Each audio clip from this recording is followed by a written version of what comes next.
Vijayawada auto నగర్లో మన వెహికల్ని బాడీ బిల్డింగ్ చేస్తున్న బాబుల్ మేస్త్రి గారు వాళ్ళ స్టాఫ్ పని చాలా నీట్గా ఉంది. వర్క్ స్పీడ్గానే జరుగుతుంది.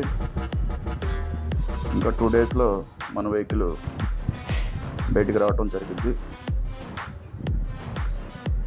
ఎవరైనా